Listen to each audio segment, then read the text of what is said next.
to make Dalgona candy.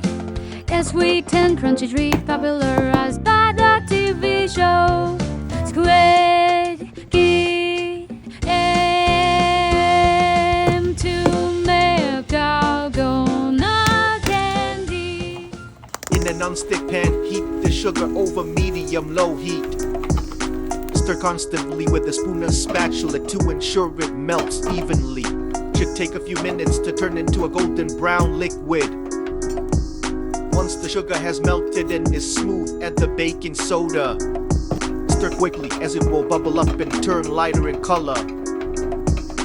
This is what creates the texture of the candy. Immediately pour the bubbling mixture onto your prepared surface. Be careful, it will be very hot. If you want to make the candy look like the iconic squid can share, press or go, Pikachu or any mod into the center.